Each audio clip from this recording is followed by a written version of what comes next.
Good afternoon, everyone. Yesterday, or the day before, I created a video about how to approach the language question in the AQA Paper 1 and, strange enough, Paper 2. And the language one was about how does the writer use language to describe? And we had a look at that. And for that one, we used a structure. What I wanted to say today is that a lot of students already have a good working knowledge of language. The one area that they find more difficult is the area involving the question, how does the writer use structure to interest the reader?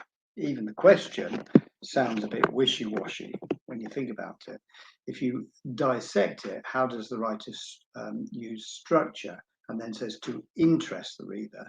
The word interest is possibly not the right word to use, especially to young 14, 15-year-old GCSE students.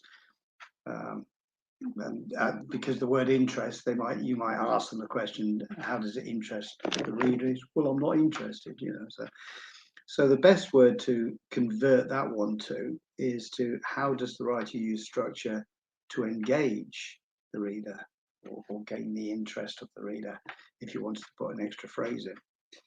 The thing is about structure, it's one of those elements of a language feature that an English language feature that we don't teach early on when we're doing literary devices like metaphors, similes.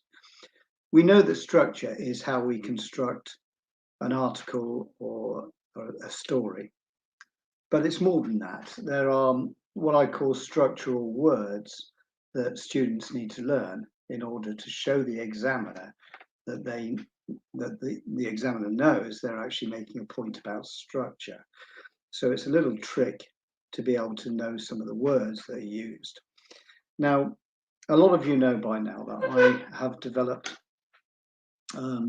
two guides called Adrian's Revision Secrets 1 and 2. Now, I've combined both of those into one guide, so you've got both 1 and 2 now combined. So it's a much bigger guide, but it makes sense. It's practical, and that can be purchased from the shop, details that you'll find on this video. The thing is about structure is the way I would teach it and talk to students is every time you read a text, an unseen text you've never read before, is read it completely. Don't just read to look for all these sort of devices that the examiners want you to do. Just read it and really get to understand what the text is about. Don't even go beyond that at this stage. When you've read it, then reread it and imagine you are somebody in charge of producing a short film based on the extract, and you need a cameraman to do the shoot. So structure is what the camera would really be focusing on at each point of the story. To kind of illustrate this in a better way, it's probably good to look at an extract now. So I'm going to share the screen and just show the extract about Rosabelle, and just first of all give you some information that will help you in an exam that a lot of students miss.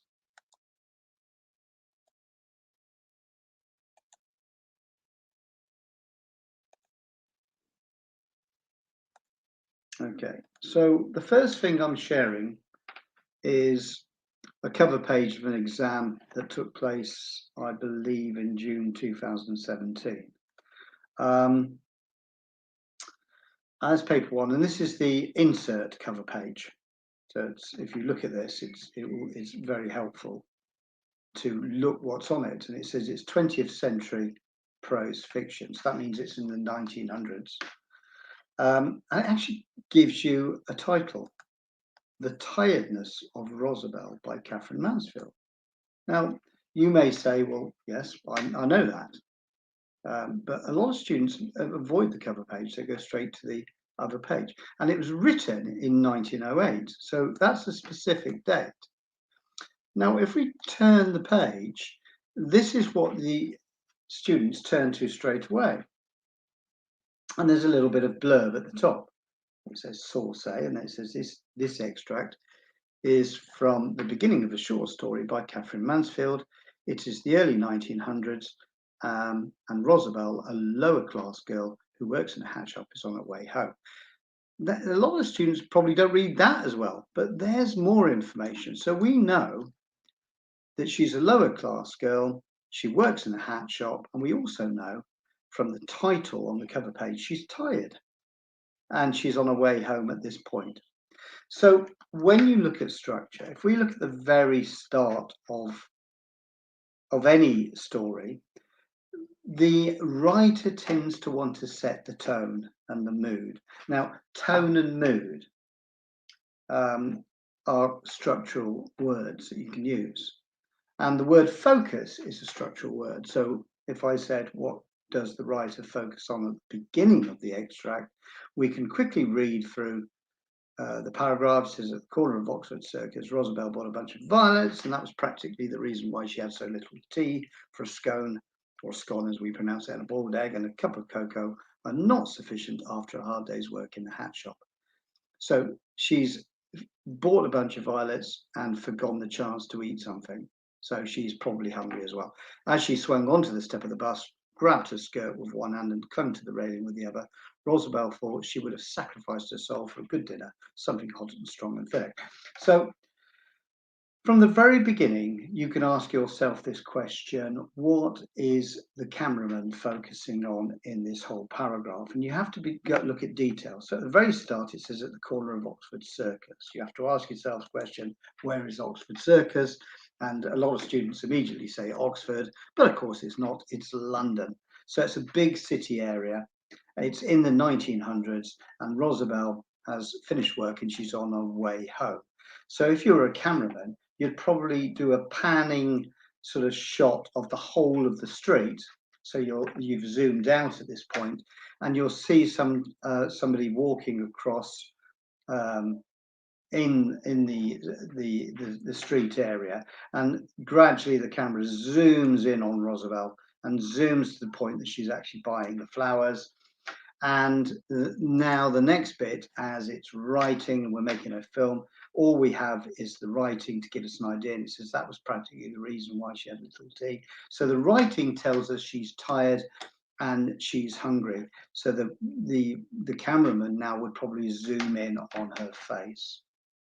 Now, so structure is what every time a writer wants to shift focus, you will have a new paragraph.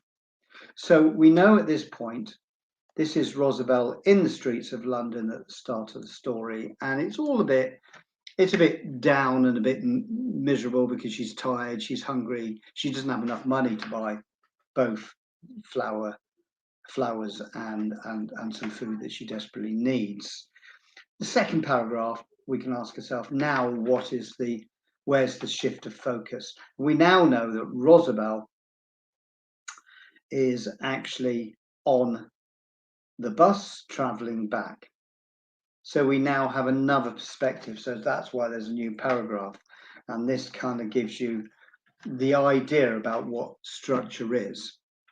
So we could go through the whole source, but we won't at the moment. But basically, every time there's another paragraph, there's a different focus. And there are many elements of structure within an extract. So at the beginning, you've got a focus at the beginning. It's probably setting the mood and the tone. And there are all sorts of techniques that you have to identify that create the atmosphere and give you an idea of what this story is about or what's going to happen in the story later on. So if we now go to what is the structure question in the guide, and I think it's on page 31, I believe. Yes, here we go. So when I did this guide, I developed an acronym called SMART, and it was techniques to be used to be able to manage the questions in a GCSE English exam. SMART stands for, so the S in the SMART means structure your answers. The M means master time management, which is a big area of exams, being able to control time, not let time control you. And then you've got the A, which is action your plan.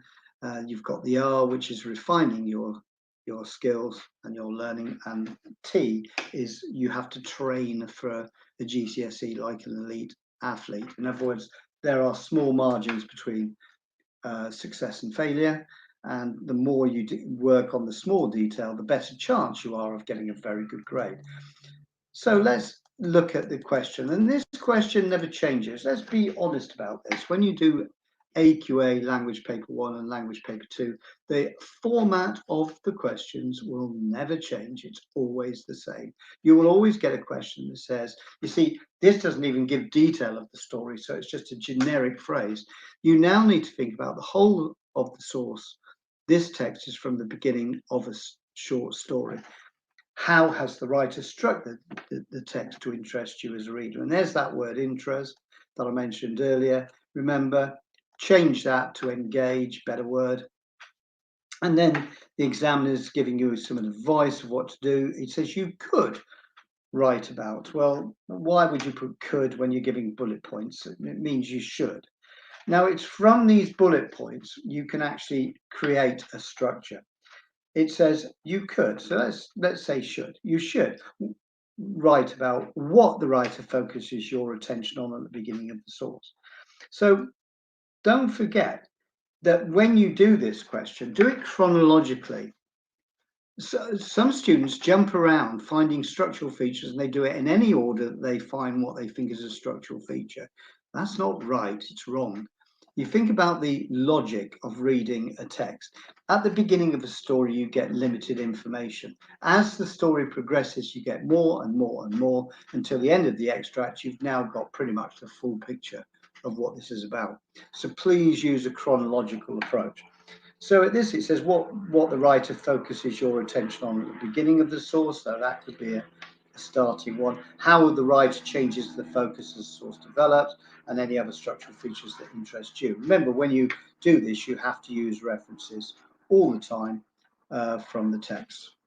So let's just go to the structure straight away. So what I've taught my students recently, and I've just had some students from the same school that I've been doing, that these students are at, and they've all got, so far the ones I've spoken to, they've all got A stars for their exams. So that's a testimony of this strategy that works. So use this structure to organize your thoughts. So learn it. At the beginning of the story, the writer focuses. Now, that will make sure that you're looking at the text at the right position. So you take the beginning and work your way through. So when it says writes what's at the beginning of the story, you're probably talking about the first 2, maybe even 3 paragraphs. Now, obviously, it would be, once you've made a point about a structural feature, I would always suggest looking at the mood of every story you ever read, because the mood is set at the start. It doesn't mean it doesn't change.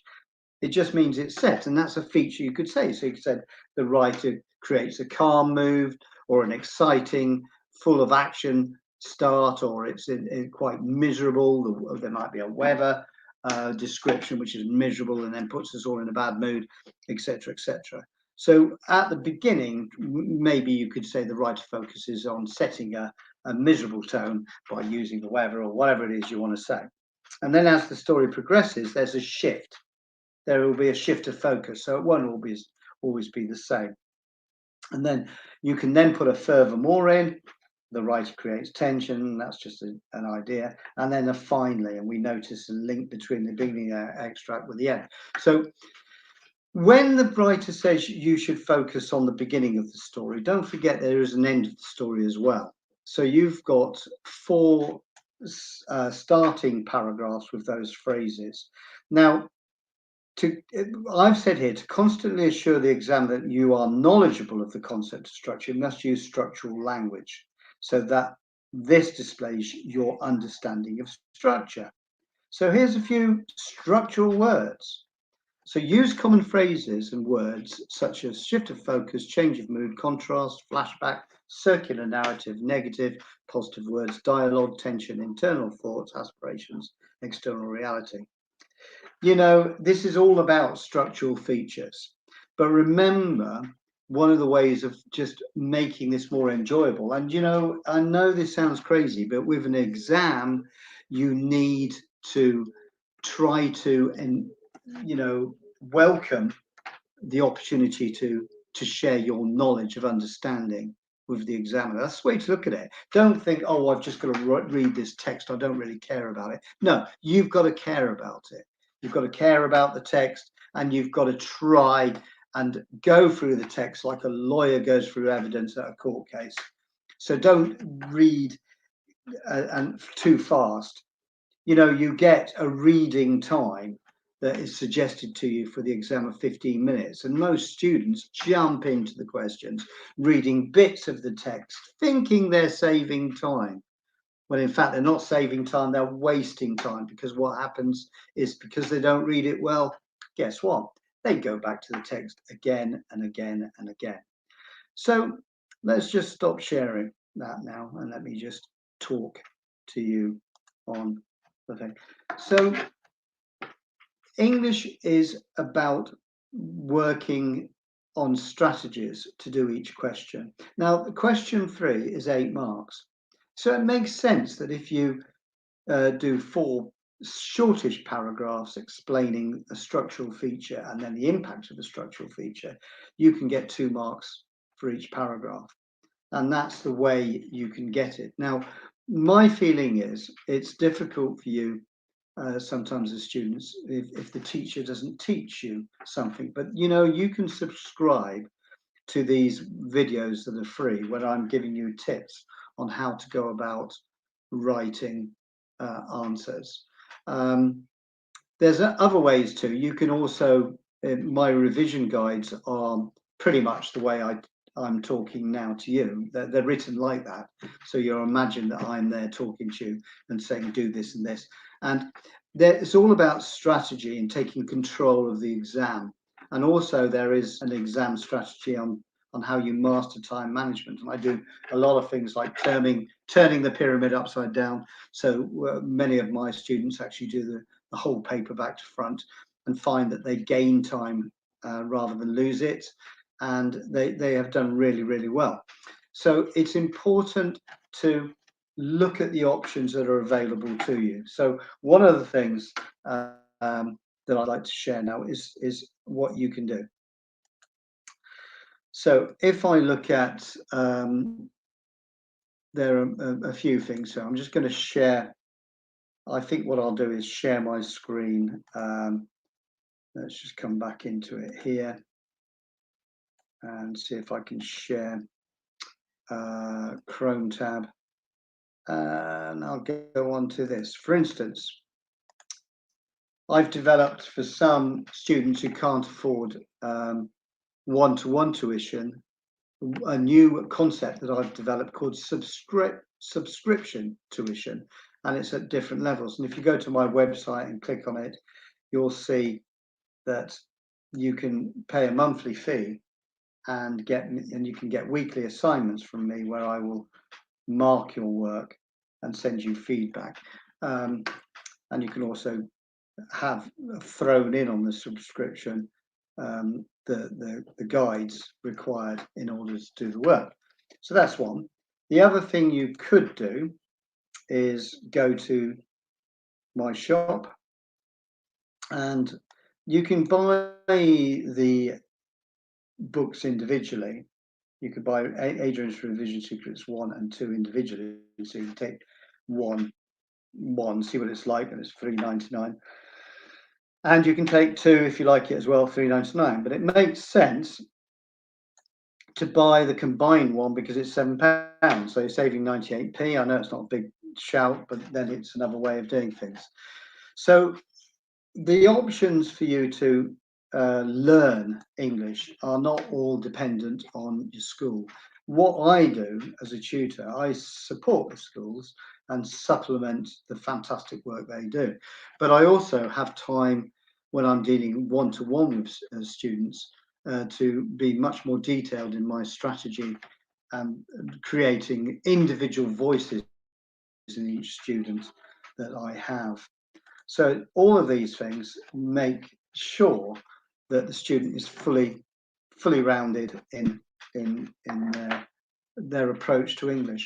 But look, you cannot go around thinking that English is just a subject. It's not. It's a life skill. It really is a life skill, and it's going to be with you all your life. And it's your lifeblood to many other careers. I mean, you can't study science without English.